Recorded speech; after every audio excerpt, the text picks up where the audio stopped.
Доброе утро! Меня зовут Зара Исинаман, и я рада провести эти полчаса эфирного времени вместе с вами. Сегодня в программе «Кайырлы таң» вас ждут наши постоянные рубрики, интересная информация и встреча с человеком, который посвятил свою жизнь музыке, в частности такому инструменту, как фортепиано. Не переключайтесь, оставайтесь с нами. Доброе утро! В эфире канала «Былим және мәдениет» программа «Кайырлы таң». Популярные артисты казахстанской эстрады выступили на вечере памяти известной иллюзионистки Алтынай Байтакановой. Алтынай была известна своими яркими номерами. Они не раз признавались лучшими в разных странах мира. Ее приглашали с выступлениями в Швейцарию, Грецию, Италию, Польшу, Турцию и Китай. Искусству трансформации артистка обучалась в Москве у выдающегося иллюзиониста Игоря Кио. Алтынай Байтаканова входила в десятку лучших мировых магических трансформеров. Сегодня 11 апреля, друзья. Доброе утро. Время завтрака. Овсянка, сэр. Эту британскую классическую фразу, наверное, помнит каждый. Овсянка считается признанным английским блюдом, национальной особенностью. В англоговорящих странах давленный овес известен как Quakers Oats, то есть протестантский овес. Также называется и каша из хлопьев. Однако не только Туманный Альбион может похвастать своей любовью к этому замечательному блюду. Ежегодно во вторую пятницу апреля в американском городке Сент-Джордж, штат Южная Каролина, начинается трехдневный фестиваль, посвященный овсянке. И называется он ни много ни мало Всемирным фестивалем овсянки. Вот так. Какие еще события в истории связаны с датой 11 апреля? Ровно 105 лет назад, 11 апреля 1909 года, был основан город Тель-Авив. Однако это название он получил только через год. Название Тель-Авив встречается в Танахе и буквально переводится с иврита как «холм весны». Весна пробуждает чувства и вдохновляет представителей творческих профессий на новые поиски себя в искусстве. Давайте вместе с корреспондентом Татьяной Напольской посетим выставку молодых художников. Потрогать и даже попробовать хочется эти картины, потому что не сразу верится, что они выполнены из крупы. Рис дает все оттенки белого, гречка коричневый, пшено желтый. Всю эту съедобную палитру открыла для себя, а теперь открывает для нас художник-экспериментатор Олеся Артемьева. Может быть, многие видели, да, пишут песком. Эта техника почти такая же, но там используется одна фактура, один цвет. Здесь очень влияет это сочетание рядом, какая фактура лежит обязательно, цветовая гамма. Картина, ни одна картина не красилась никакими красками, то есть какой природный материал тут есть, он весь использовался в работе. Необычная выставка прошла в Музее казахских народных музыкальных инструментов, и это первая персональная экспозиция. Многие друзья и знакомые автора владеют ее полотнами. Много лет художник попросту раздаривала свои творения. Меня тут спрашивали, кто ваша муза или кто там, да, что вас подвигает. У меня нет музы. То есть это просто выплеск моих эмоций. Как это, люди творческие, им нужно куда-то выплескать свои эмоции. Ну, я нашла куда. Эту особенную технику Олеся позаимствовала у японцев. Среди их традиционных искусств есть картины, написанные крупами и специями. Каждый материал дает не только свой оттенок, но и фактуру, что придает изображению особую выразительность.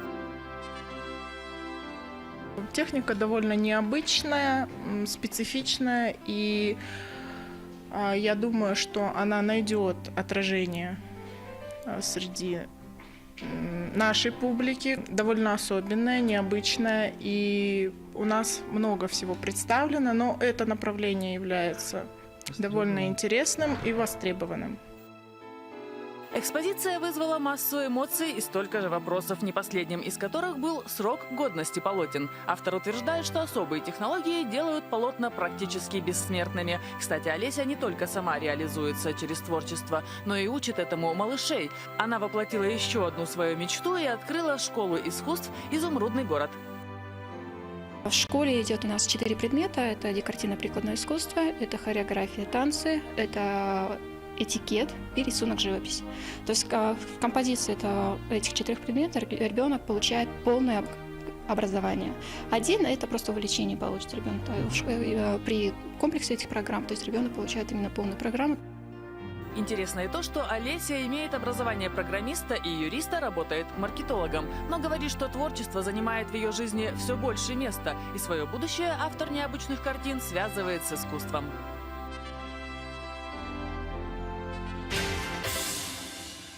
В Без искусства жизнь была бы слишком скучна, сказал однажды Бернард Шоу. А еще хочется добавить, жизнь не имеет смысла без мечтаний и веры в человеческие возможности.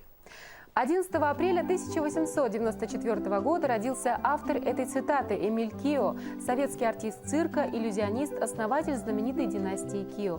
И сегодня свой день рождения отмечает известный писатель-фантаст Сергей Лукьяненко, выпускник Алматинского государственного медицинского института.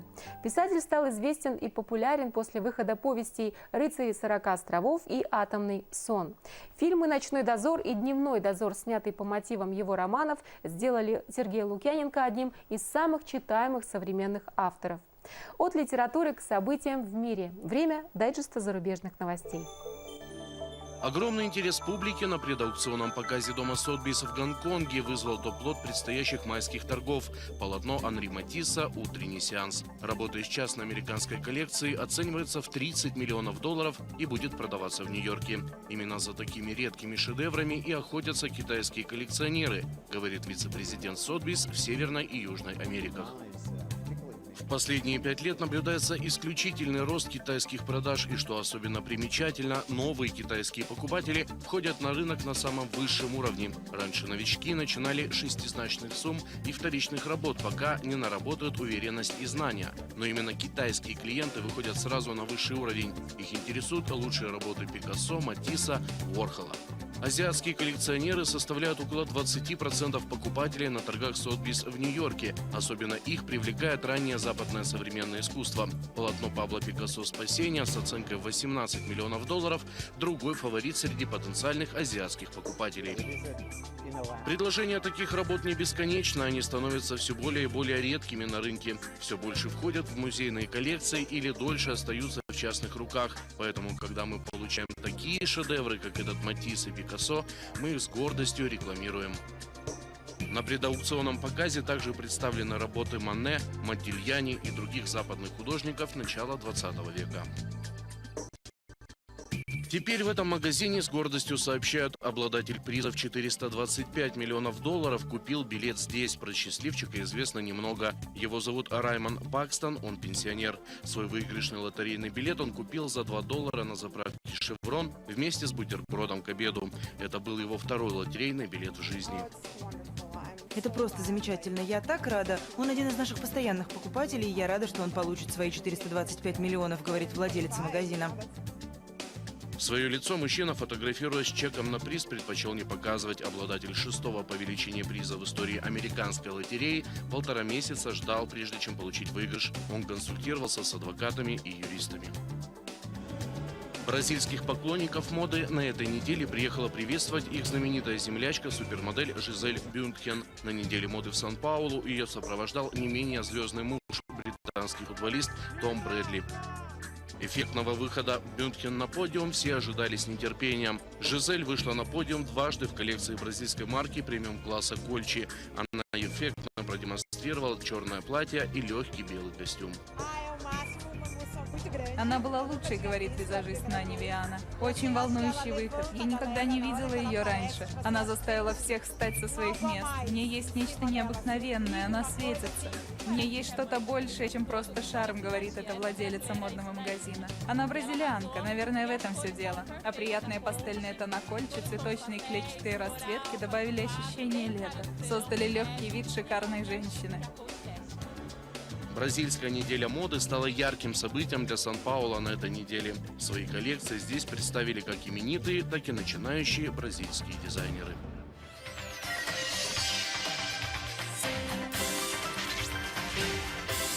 Друзья, настало время представить вам нашего гостя. Это лауреат международных конкурсов, великолепный музыкант, пианистка Жанар Сулейманова. Жанар, доброе утро. Огромное спасибо, что сегодня вы вместе с нами в программе «Кайырлы таң». Доброе утро. Мне тоже очень приятно здесь присутствовать. Поделитесь, пожалуйста, новостями. Что нового в вашем творчестве? Нового много. Я постоянно работаю, продолжаю свою деятельность в Солистской филармонии.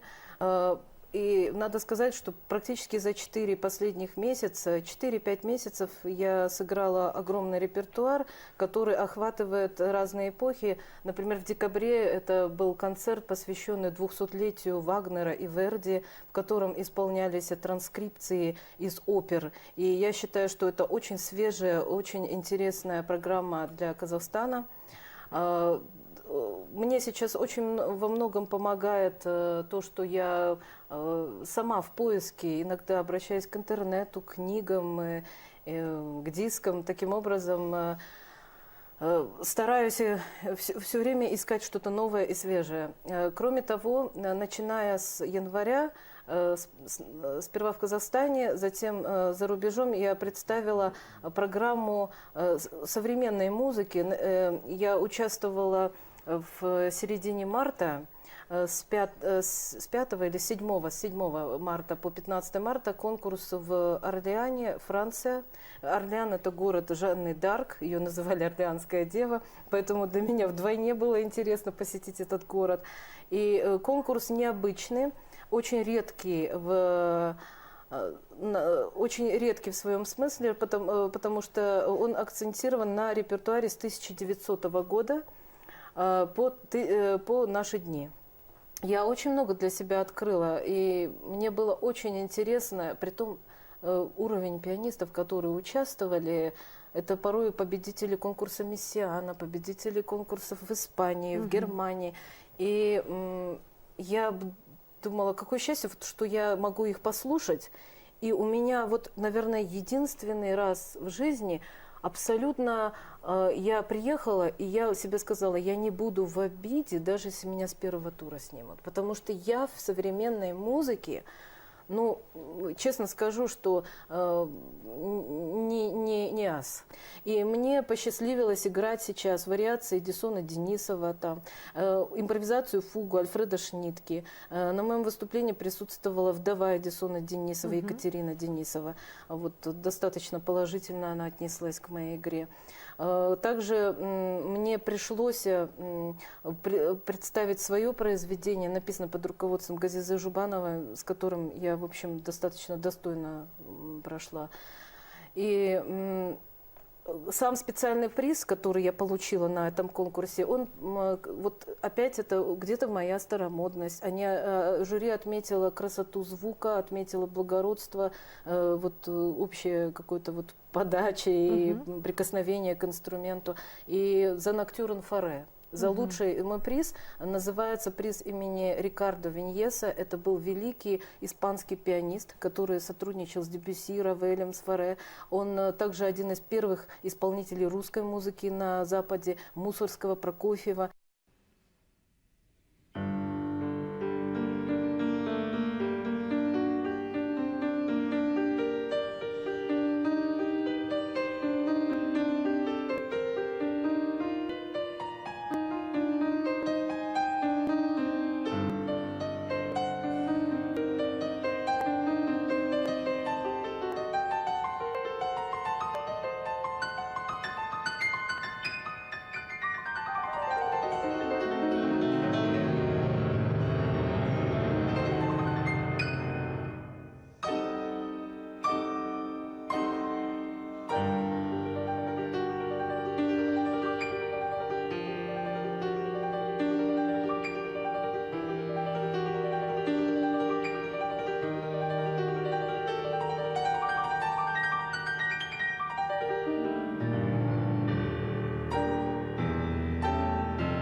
У вас за плечами действительно огромное количество международных конкурсов. Я думаю, что последний конкурс, на котором вы одержали победу в Париже, во Франции, это новая ступень, новая планка, безусловно, в вашем творчестве. Фортепиано – это инструмент, которому посвящали свои произведения в разные эпохи, такие композиторы, как Бетховен, Лист, Скрябин, Шуман. Когда вы почувствовали, что хотите посвятить этим черно-белым клавишам свою жизнь? Вы знаете, это чувство, оно с детства присутствует. Как-то в детском саду нас попросили нарисовать, кто кем будет. Почему-то я нарисовала тетеньку за фортепиано. Ну, я же с детства, с 4 лет занимаюсь, и в моей семье никогда на меня не давили. Никогда. Вот это удивительно демократическая семья. Еще в советское время, я думаю, что у нас вот какой-то всегда плюрализм мнений в семье, абсолютная свобода, и занимайся, хочешь – занимайся, не хочешь – не надо. Но, Жанар, я знаю, что у вас огромный исполнительский репертуар. Это и классика, и музыка барокко, и романтизм, и современная музыка. Вот в какой из эпох вам наиболее комфортно как исполнителю? В принципе, я думаю, что вообще наш профессионализм должен состоять в том, чтобы мы должны основные эпохи хоть как-то что-то представлять в своем репертуаре и не бояться этого. Стиль чувствовать. Важно стиль чувствовать. Поэтому мы должны быть немножко хамелеоны.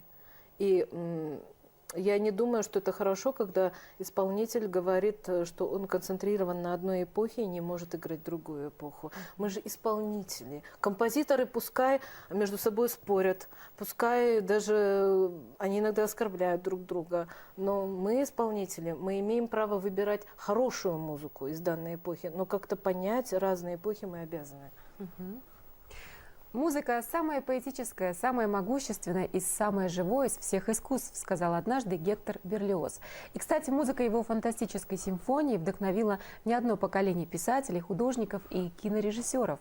В продолжении темы искусства кино наш следующий сюжет. Что это было? Люк Бессон презентовал первые кадры из нового фантастического боевика «Люси», который стартует в мировом прокате в августе этого года. Культовый французский режиссер выступил также сценаристом и одним из сопродюсеров новой картины. Сюжет выдержан в стиле создателя-перевозчика и «Пятого элемента» – смесь мелодрамы, триллера и фэнтези. Люси – это история девушки, которая в силу жестоких обстоятельств стала наркокурьером. Но однажды опасное вещество проникает героине в кровь, и она приобретает невероятные сверхспособности. Еще вчера Люси была просто соблазнительной блондинкой, а сегодня самое опасное смертоносное создание на планете. Главную роль в фильме играет новая киномуза Бессона Скарлетт Йоханссон. В картине снялся также популярный актер Морган Фриман. Ему досталась роль профессора, который занимается изучением человеческого мозга и разрабатывает методы расширения способностей. Люк Бессон и на этот раз остался верен себе. Звездные актеры, напряженно-динамичный сюжет, словом, увлекательное интригующее кино в бессоновском духе. Еще один фантастический фильм с участием Моргана Фримена выходит в мировой прокат в середине апреля.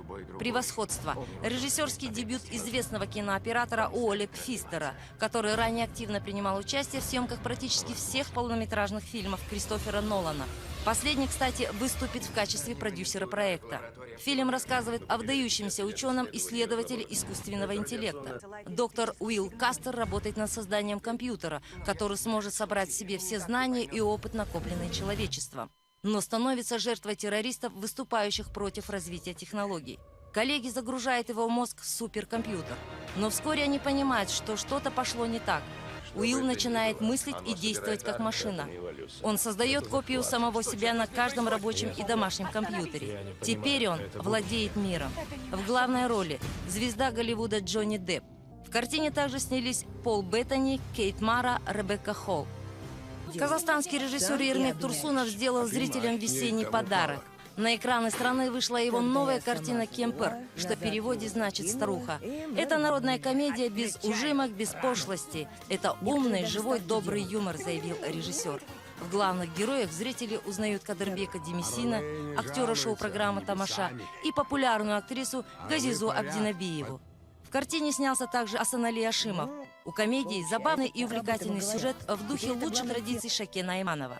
В далеком казахском ауле живет старик со своей старухой. Они знают друг друга со школы. У Каиргали, коротышки, есть два беспокойных друга, которые когда-то были влюблены в Кульпаш. Но однажды их размеренной жизни приходит конец.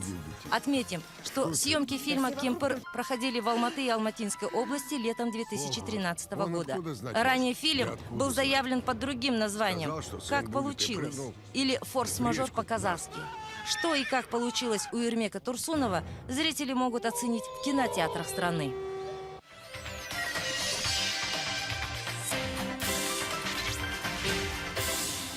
Хайрлы таң! Доброе утро всем, кто только что присоединился к нам в этот ранний час. Я, Зара Синаман, рада представить вам нашего гостя. Это лауреат международных конкурсов, пианистка Жанар Сулейманова. Жанар, вспоминая ярчайшие моменты вашей творческой биографии, я знаю, что вы играли на ведущих сценах, на ведущих концертных площадках мира, но наверняка есть какой-то концерт, который наиболее вам памятен. Вот сложно сказать. Я думаю, что, вы знаете, вы удивитесь, но я помню очень часто наизусть программы многих концертов, даже если их сотни были. Ну, я думаю, что для меня важны концерты как в Казахстане, так и за рубежом.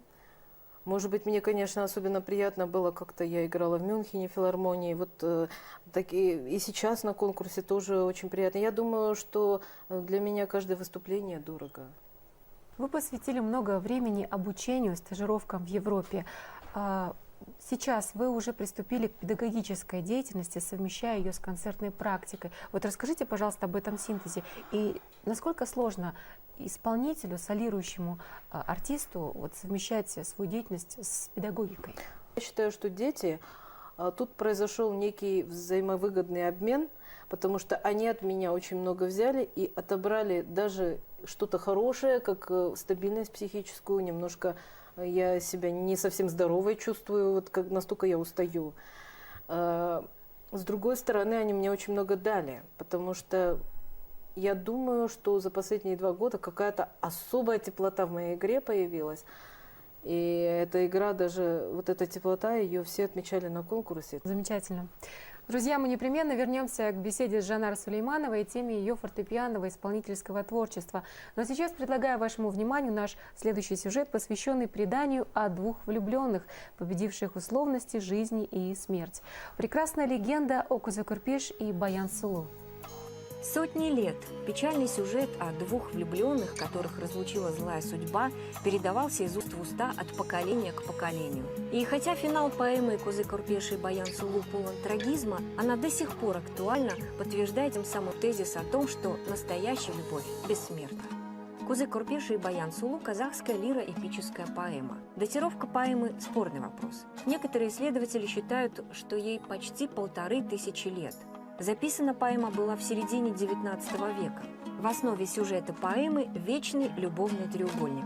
Баян и Кузе с детства были предназначены друг другу. Судьба и вероломство близких разлучают их, но Баян верна своему возлюбленному. История проста, как этот мир. 2 хана, Карабай и Сарыбай, прожив достаточно много лет, не имеют детей. Встречаются на охоте, разговаривают с друг другом, печалятся по поводу того, что у них нет детей. Но каждый знает, что жены ждут ребенка. Карабай видит самку Марала, пытается попасть в нее и не попадает. И тогда он Сарыбая уговаривает, говорит: ну как же мы вернемся с охоты без добычи? Попробуй ты ранить или убить Маралюху. А в ответ Сарыбай говорит: ну она же беременна. Она так же, как наши жены, ждет детей. Да что в этом особенного? Животное есть животное. Сарыбай убивает Маралиху и сразу же понимает, что он сотворил нечто против природы, нечто против жизни. Образы главных героев поэмы «Юных влюбленных» связаны с представлениями народа о нравственных идеалах, чистоте истинного чувства, внешней и внутренней красоте. Кузе Курпиш описан смелым, решительным юношей. Образ Баян Сулу – это квинтэссенция народных идеалов, девичьей гордости, женской красоты и мудрости. Словом, Баян – истинная хранительница семейного очага. Эпос совершенно прекрасен по своим художественным достоинствам. Там есть прекрасное описание Баян. То есть она сравнивается с топольком, она сравнивается с сосняком, она сравнивается с речкой. То есть там, знаете, вот такие вот сравнения, чисто национальная вот эта специфика. Сравнивается, Кузе Курпиш тоже говорит: как гибок тальник, но гибче тальника наш Козы, говорит. Зора, говорит, взор у волка, но зорче волка наш Козы. Вот, понимаете, то есть вот такие вот сравнения, параллелизмы, которые идут, они усиливают и психологическую вот эту часть, показывают нам как бы самого героя, автора, и показывают нам богатство казахского языка. Свет трагической любви казахских Ромео и Джульетты издавна волновал сердца читателей и слушателей. Да и сейчас тема любви Кузе и Баян актуальна среди молодежи, являясь своего рода образцом настоящих, искренних отношений. Поэма, в которой рассказывается прекрасная история первой и единственной любви, имеет счастливую судьбу в памяти людей и в национальной культуре. И наверняка этот сюжет отзовется в душах еще многих художников.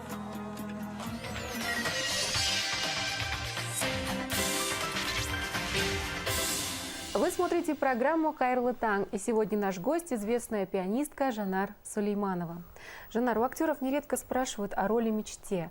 А есть ли у вас произведение мечта, произведение, которое вам хотелось бы сыграть? Вы знаете, все, что я хочу играть, обычно я играю. Есть то, что, может быть, чуть-чуть не соответствует физической конституции, но этого очень мало. Какие-то очень мужские произведения на выносливость. Таких произведений чрезвычайно мало. На ваш взгляд, какую функцию на сегодняшний день в современном обществе несет классическая музыка? Она несет благородную функцию, я думаю, и важно учить не музыкантов ее слушать и понимать. Потому что я вижу некоторые произведения, особенно оперы, но также и произведения классической музыки инструментальной, которые нам кажутся абстрактными, на самом деле имеют подоплеку, имеют ясную программу, которая, в общем-то, имеет как бы морально-воспитательное воздействие, имеет...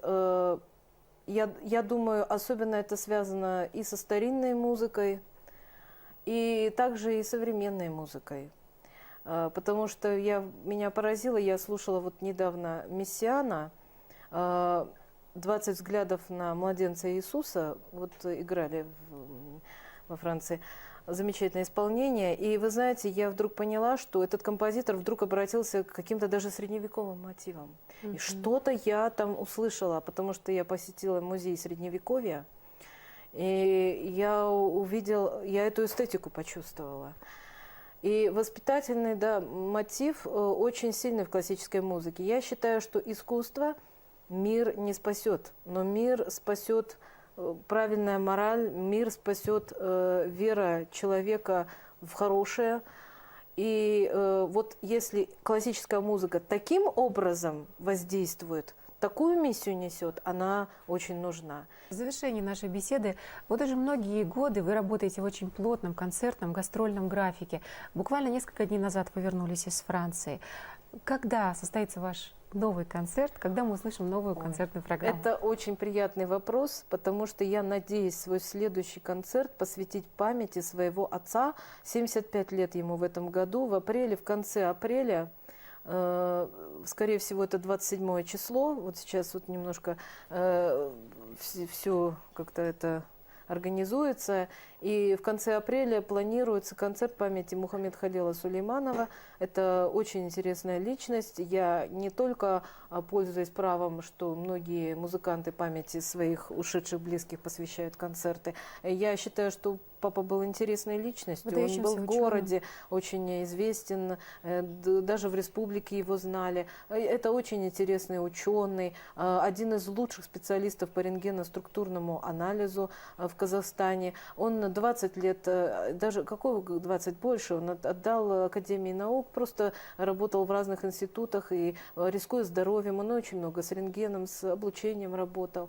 Также он очень был интересный публицист, интересовался историей Казахстана, военной историей. И поэтому вот у него есть книги, статьи, поэтому я приглашаю вот на концерт, кто заинтересуется. Огромное спасибо за приглашение на концерт. Мы будем рады быть свидетелями ваших новых успехов. Спасибо большое. Я тоже очень рада здесь присутствовать и благодарю вас за интерес к моему творчеству. Наш утренний выпуск подошел к концу, друзья. Я, Зара Исинаман, желаю вам отличного настроения и хороших предстоящих выходных. Увидимся в понедельник, 14 апреля, на телеканале «Білім және мәдениет».